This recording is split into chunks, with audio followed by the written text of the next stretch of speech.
Hey guys, how's it going? My name is Elzy. Welcome back. And in today's video, we're going to be talking about the brand new module 11, which has just dropped on the PC for Neverwinter. So these are some of the big things we're going to be talking about. We're going to touch on some of the little things and then go into depth some of the bigger things that everyone wants to know about. So the smaller things, but the ones that everyone's going to want to know about, is the new Skirmish, which is the Illusionist's Gambit.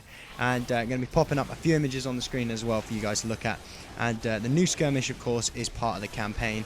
And there isn't much information on whether there's minimum requirements for this, whether you need a certain item level, stuff like that. Like they did have annoyingly in Svorborg. They had like a Everfrost resist in there. We think it's going to be a lot easier to get in than those sort of dungeons. They were pretty hard. But these are going to start dropping companion gear items, so that's going to be really nice, seeing as the companion rings for the Underdark affiliation and all that lot have stopped now, and you cannot get the power from that anymore, which is a little thing that they've updated as well, which is kind of a nuisance. So Xbox players and PlayStation 4 definitely pick up on that. Try and use that while you can at the minute until Module 11, which comes in about 2 months' time.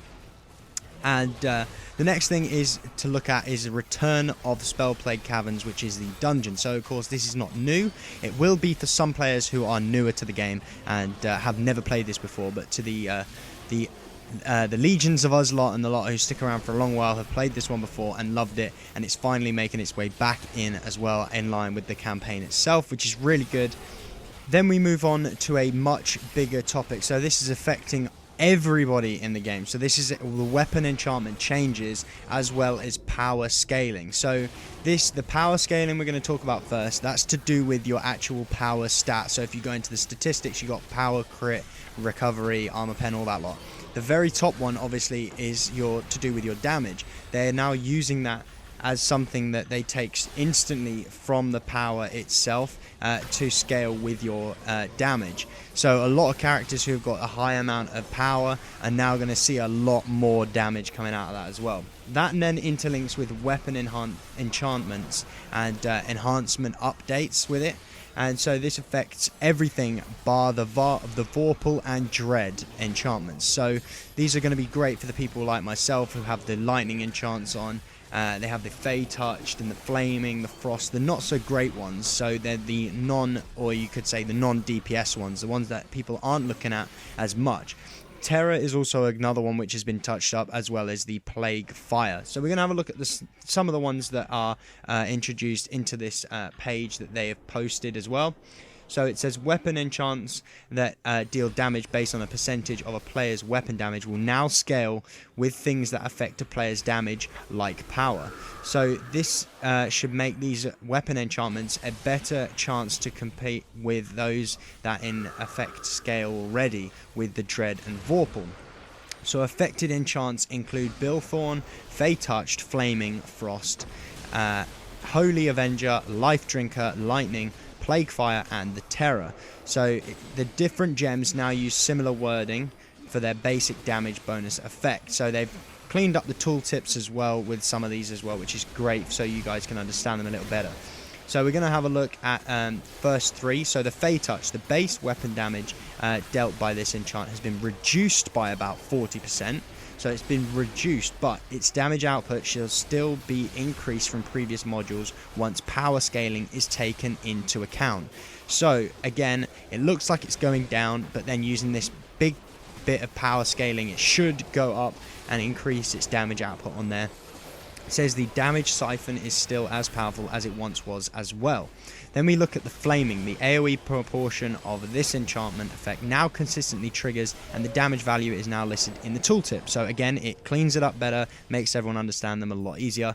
The base AoE damage is now 80% weapon damage, increased from 6, so it's gone up 74% increase, which is amazing for those guys who have managed to buy a Flaming enchant at low levels and been able to keep them as well. Then we look at the one that I have, which is the Lightning. The base damage dealt by this weapon has been reduced by about 30%. So the damage obviously is reduced by 30%. And then again, it says similar to the Fey Touched, its damage output should still significantly increase from previous modules once power scaling is taken into account. And we have quite a lot of other things which interlink it in with the Transcendent version, which is cooldowns and stuff like that with Lightning, which is great.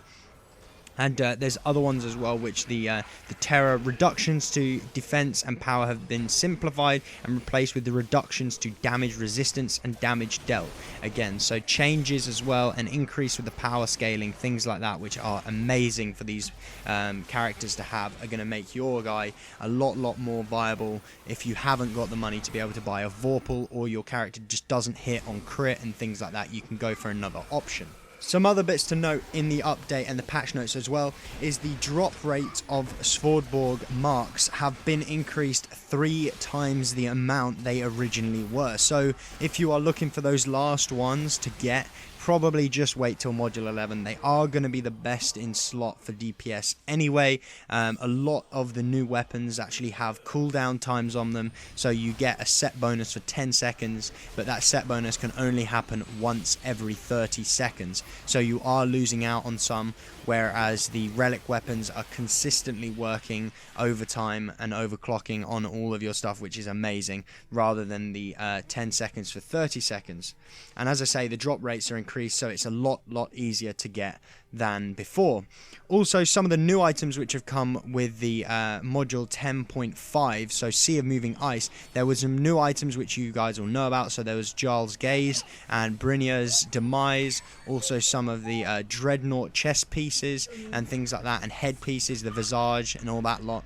A lot of these chest pieces and other pieces as well that you can get out of them, the T2 dungeons, have now added an armor class. Originally they just had a lot of hit points and things like that.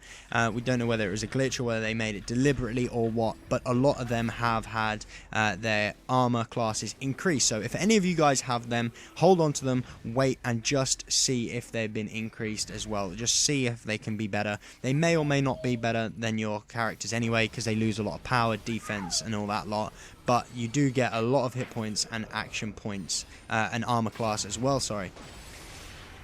Finally, to the other dungeons, Tiamat, the Temple of Tiamat, Module 5 and 6, wow, that was a long while ago, but the Well of Dragons, Temple of Tiamat, now you can queue for it at any time you want. You do not have to wait for on the hour for it to happen. That goes for the same for Demogorgon as well. You can queue for that any time you want as well, which is an amazing thing to be able to do if you guys are hunting for those twisted main hands and off hands.